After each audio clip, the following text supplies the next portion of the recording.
Hello everyone. अब हम कुछ न्यूमेरिकल्स करेंगे। जैसे कि अब ये है फर्स्ट न्यूमेरिकल।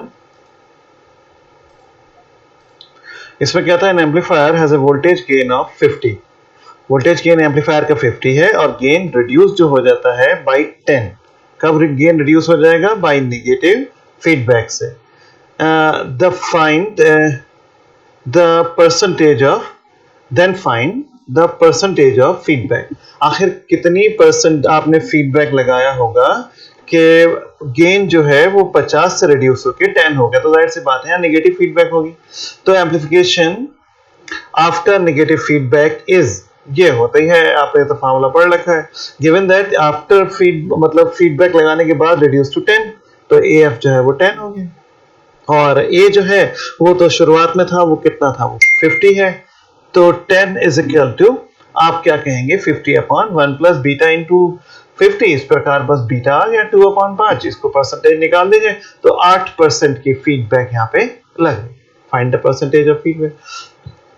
थोड़ा प्रैक्टिकली भी सोचिएगा कि वोल्टेज गेन 50 हो रहा है, फिर वो अचानक 10 पे हो जाएगा, तो जाहिर सी बात है कि 50 से 10 हुआ, तो यहाँ पे कौन सा फीडबैक लगा हुआ? कहीं नेगेटिव फीडबैक लगा हुआ। बताइए उसकी कितनी परसेंटेज थी?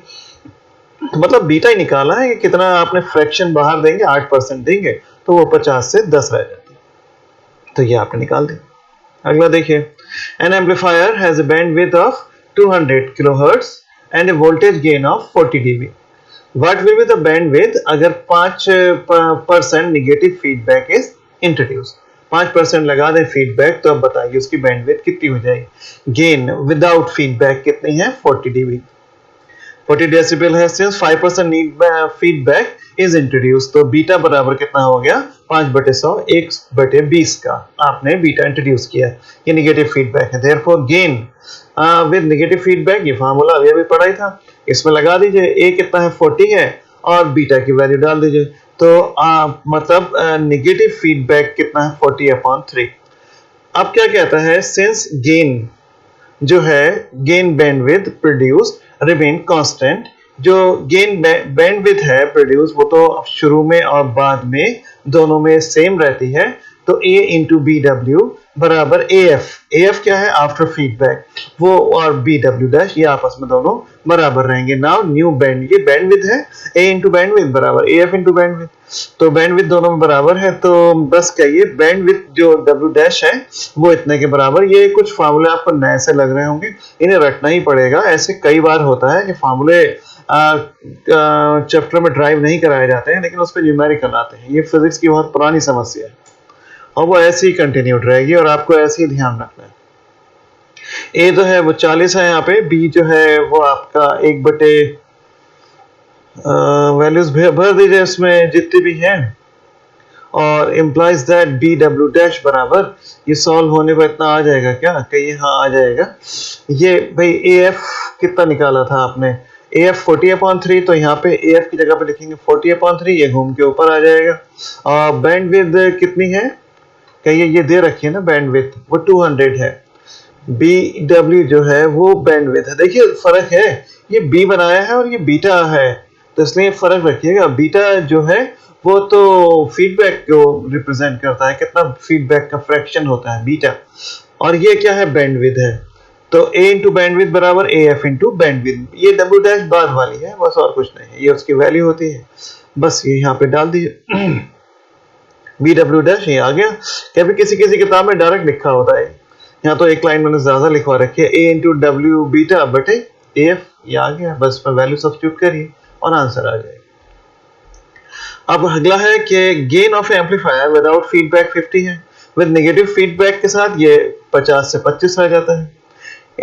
If due to ageing amplifier gain falls to 40। लेकिन एजिंग के साथ, एजिंग का मतलब यह है जब पुराना हो जाएगा तो उसमें काम वैसे नहीं कर, हर मशीन का यही हाल होता है, कुछ दिन के बाद खराब होने लगती है तो काम सही नहीं करती। तो वो जो है पहले 50% फीडबैक, वो पहले 50 था एम्पलीफायर की फीडबैक जो थी, मतलब विदाउट फीडबैक 50 था, और फिर वो 50 से घट के एजिंग के कारण 40 हुआ और नेगेटिव फीडबैक के कारण 25 हुआ। Find the percentage reduction in the stage gain with negative feedback. तो नेगेटिव फीडबैक के कारण कितनी कमी आई ये बताइए। देखिए आपने कहा नेगेटिव फीडबैक के साथ जो एम्पलीफायर की गेन है वो इतनी के बराबर होती है। हियर AF कितने का, एम्पलीफायर कितना रह गया, 25 रह गई उसकी गेन, तो वो 25 है। ए शुरुआत कितनी थी, वो 50 थी, वो इसमें डालिए और बीटा जो है वो 1/50 आ गया। लेकिन एजिंग के कारण AF डैश वो कितना होता है, वो भी आपका बस AF डैश बराबर A अपॉन 1 प्लस बीटा है, 40 प्लस 40B, और बीटा कितना है कहिए, वो 1/50 है, तो वो ये एजिंग के कारण है। So reduction in gain with negative feedback. देखिए हुआ क्या था, 50 से कम होके वो 25 रह गया था। लेकिन 25 में आप ये जो एजिंग के कारण है वो निकाल दीजिए। जब वो निकल जाएगा तो सिर्फ वो वाला रिडक्शन रह जाएगा जो निगेटिव फीडबैक के कारण है। ये वाला तो हो ही हो रहा है। देखिए वहां पे क्या कह रहा है कि आपका 50 पहले थी, 25 रह गई है, और एजिंग के कारण भी 40 फॉल हुआ था, तो 25 जो रह गया वो तो दोनों मिला के हुआ ना। तो पहले आप टोटल आपने निकाला कि इतना इसमें AF डैश क्या आया, वो 200/9 आया, ये एजिंग है वैसे। और हुआ कितना है नेगेटिव फीडबैक के कारण, 25 रह गए, तो 25 में से ये निकालिए, तब पता चलेगा कि नेगेटिव फीडबैक के कारण इतना होगा। क्योंकि अब ये रिड्यूस हो गया, 25 में लिखा तो है नेगेटिव फीडबैक के कारण, लेकिन और एजिंग के कारण जब उसने दिया है तो उसका मतलब भाई एजिंग के कारण तो वो तो पूरी मशीन पुरानी हो रही है, दोनों मिला के काम कर रहे हैं, नेगेटिव फीडबैक भी और वो सब मिला के कुल 25 आया था। लेकिन इसमें वो 40 शामिल है, ये याद रखिएगा, जो एजिंग के कारण था। ये बहुत खास बात है। तो बस 25 में से एजिंग वाला निकाल देंगे, तो ये आपकी नेगेटिव फीडबैक के कारण वाली आएगी। अगला देखिए, नेगेटिव फीडबैक एम्पलीफायर में द गेन विदाउट फीडबैक कितनी है, 100 है। द गेन विदाउट फीडबैक 100 है। फीडबैक इज 1/25 और इनपुट वोल्टेज 50 MV है, ये दिया हुआ है। फीडबैक रेशियो इतना है और इनपुट गेन वोल्टेज जो है वो 50 MV है। कैलकुलेट करिए gain with feedback, feedback factor, output voltage, feedback voltage और new input voltage, so that output voltage with feedback equals output voltage without feedback. इसके बाद में बात करेंगे, पहले आप देखिए गेन देखिए विद फीडबैक, वो इतने के बराबर, एक ही फार्मूला से शुरुआत होती है, शुरू में दे रखा होगा आपको A बराबर 100 है और बीटा 1/25 है, सब गिवन है, क्वेश्चन को ध्यान से देखिए। तो बस AF is equal to 100/1 plus 100/25, इसको सॉल्व करने पे 20 आ जाएगा। फीडबैक फैक्टर क्या होता है, ये बीटा A कहलाता है, ये शुरू में भी आया था, फर्स्ट जो मैंने इसका भेजा था उसको पढ़िएगा, उसको beta A, feedback factor beta A कहलाता है। तो बीटा तो आपको पता ही है, इसमें कितना है 1/25 और A कितना है 100 है, तो फीडबैक फैक्टर 4 हो गया। आउटपुट वोल्टेज वो ये हो जाएगा, आउटपुट AF और वोल्टेज VI, बस दोनों को मल्टीप्लाई कर दीजिए। फीडबैक वोल्टेज वो बीटा V0 डैश, वो इतने के बराबर, इनको आप लिखते जाइए। ये वो फार्मूले हैं जो डायरेक्ट यूज में नहीं आए हैं, शुरू में यहाँ पे आ रहे हैं, वो फार्मूला आपको याद रखना है। न्यू आप देखिए, न्यू इंक्रीज्ड इनपुट वोल्टेज, क्या तरीका है इंक्रीज लिखने का, new increased input voltage VI dash बराबर VI 1 प्लस बीटा A, आप और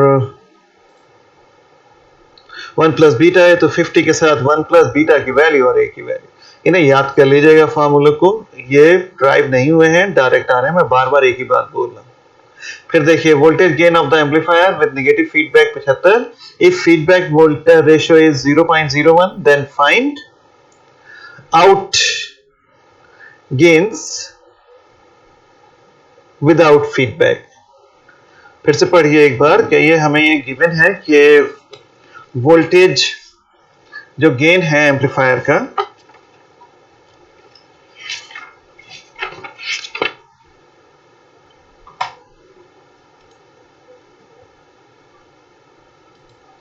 फिर से पढ़ लीजिए, the voltage gain of the amplifier with negative feedback 75 है, अगर फीडबैक रेशियो 0.01 है then find out gain without feedback. A की फार्मूला है भाई, AF is equal to A/1 plus AB, यहाँ पे AF नेगेटिव फीडबैक के साथ 75 था, आपको गेन निकालनी है जो आपको होगी विदाउट फीडबैक। तो आपको क्या चाहिए, कहिए मुझे, ए को फाइंड आउट करना है। ए एफ 75 है, बीटा 0.01, तो बस आप 0.01 रख दीजिए यहाँ पे।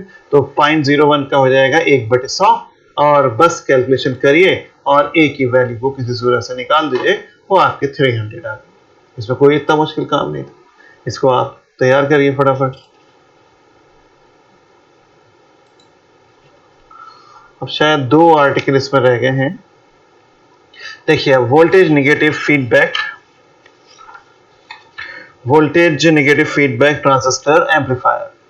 कहता है in this circuit the voltage feedback from the output to the input of the amplifier is proportional to the output voltage. फिर से देखिए, circuit the voltage feedback from output, output से ही फीडबैक दिया जाता है, to the input of the amplifier, मतलब कितना जाएगा, is proportional to the output voltage. अरे जाहिर सी बात है, आउटपुट वोल्टेज के प्रोपोर्शनल होगा। आउटपुट वोल्टेज ज्यादा है तो आप जो वहां से देंगे इनपुट वो ज्यादा होगी, कम हो तो कम होगी।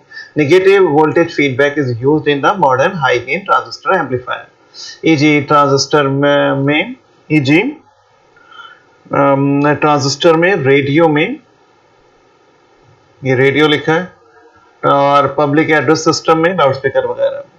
देखिए, following figure shows the simple single stage negative feedback circuit. पहले तो कहिए साहब, ये आपका एक ट्रांजिस्टर लगा हुआ है, उसमें ये आपका कलेक्टर है, ये बेस है बीच वाला, और नीचे ये एमीटर है साहब। तो यहां से इनपुट है, ये आउटपुट है, आउटपुट से देखिए ये फीडबैक हो रहा है। अभी देखिए, पढ़िए। Here a potential divider comprising resistance R3 and R4 is used as a feedback network. देखिए, आउटपुट का यहां से निकला कलेक्टर से, इस जगह से, और यहाँ आउटपुट में दो आपने रेजिस्टेंस लगा दिया R3 और R4। जब आउटपुट का करंट इसमें दौड़ेगा तो करंट मल्टीप्लाइड बाय रेजिस्टेंस यहाँ पे वोल्टेज बन जाएगा। कहता है voltage develop across the resistor R4 is feedback to the input in opposition, R4 is feedback to the input in opposition to the input signal voltage. देखो सही, input signal voltage. Since this feedback voltage is unaffected by the load current, the circuit is called a voltage negative feedback circuit. आप आसानी से कहिए कि जो voltage बना उसी वोल्टेज को मैं वापस यहाँ पे मैंने इनपुट में लगा दिया है। यहाँ से आया, ऐसे घूमा, यहाँ से घूम के ये वापस इनपुट में लगा दिया है, तो आपने ये वोल्टेज को ही इनपुट में दिया। अब fraction of the output volt, अब कितना आउटपुट से कितना वोल्टेज इनपुट हुआ वो ऐसे गिवन होगा, beta is equal to R4 upon R3 plus R4। Another simple circuit जो कि इसकी जगह यूज में आता है, बस सीधे यहाँ पे ऐसे लगाते हैं, ये जरा सा सिंपल सर्किट बना दिया है और कुछ नहीं। Here A feedback resistance RF, ये है feedback RF, is connected between the base and the collector. ये बेस है, ये कलेक्टर। बार बार एक ही बात को लिखना अच्छा नहीं होता है। ये एमीटर। तो feedback voltage is obtained from the load voltage through the resistor RF। Collector से जो करंट निकला वो जब RF से चलेगा तो यहाँ पे वोल्टेज बनेगा, वही आपने वापस बेस पर लगा दिया। Obtained from the load voltage through the resistors RF and return to the input in shunt with the applied signal voltage, so feedback is called voltage shunt feedback।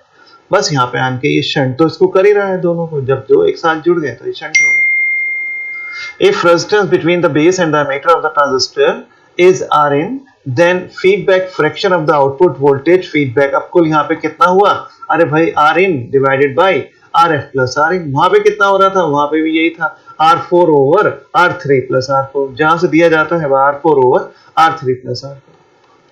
अब जैसे भी है इसे याद तो करना ही पड़ेगा। अब ये current negative feedback transistor amplifier. In this circuit, the voltage feedback to the input to the amplifier is proportional to the output current। इसमें क्या, voltage feedback to the input to the amplifier is proportional to the output current। पिछली बार में क्या है, यहाँ पे voltage बोला गया था, यहाँ पे क्या बोला जा रहा है, यहाँ पे करंट बोला जा रहा है। फॉलोइंग फिगर शोज ए RC कपल्ड एम्पलीफायर। शायद RC कपल्ड आपको 5th सेम में पढ़ाया था। Without emitter bypass capacitor across emitter resistance RE, because of the unbypassing of emitter resistance, the emitter voltage will have a DC component given by, देखिए इसमें एक DC component होगा, जब तक या तो कैपेसिटर लगा होता है तो सब कुछ बाईपास हो जाता है, और अगर नहीं लगा है तो इसके अंदर डीसी कंपोनेंट मौजूद होगा, और डीसी कंपोनेंट कितने के बराबर होगा, आई आर ई के बराबर होगा। और एसी कंपोनेंट देखिए कैपिटल आई से शो करते थे डीसी को, और एसी अल्टरनेटिंग करंट को हमेशा स्मॉल आई से। याद करिए फिफ्थ सेम में ये बताई गई थी बातें। द वोल्टेज दैट इज, ये जो वोल्टेज है that is I E small I और R E across the emitter resistance opposes the signal ES as it is opposite direction of the signal, the effective input जो है वो इतने के बराबर हो जाएगा। देखिए आप इसको देखिए, ये जो आया यहाँ पे आई ई आर ई, यहाँ से जो आपका करंट गया अल्टरनेटिंग करंट, वो वापस यहाँ आन के अप्लाई हो जाता है ES में, लेकिन अपोजिट फेस में है तो ES माइनस आई ई आर ई कर देगा। B और E के बीच में बेस और एमीटर, ये बेस है ये एमीटर है, और ऊपर आपका collector. Because the emitter resistance R E provides the negative, यही प्रोवाइड कर रहा है negative feedback, carries practically the same current as the load R L. जैसे करंट आर एल पे जा रहा है सेम वही करंट यहाँ से होता है। R L the AC voltage I R is the feedback voltage and this voltage is proportional to the output current. The circuit is set to provide a negative current feedback. देखिए बहुत ज्यादा detail में नहीं है और ऐसे ही आपकी books में लिखा हुआ है, तो बस आप भी इसको इतना ही तैयार करें। अगर देखिए मैं दूसरी बुक्स देख रहा हूँ, ये नया सिलेबस पिछले साल ही आपको भी आया है, उसमें इतना ही लिखा हुआ है, और ये यूनिटी आपकी यहाँ पे खत्म हो गई है। एक आध चीज सिलेबस में और बचती है, मैं दूसरे बुक से आपको देख के वो आपको भेजता हूँ। ठीक है, आप पहले इतना तैयार करें।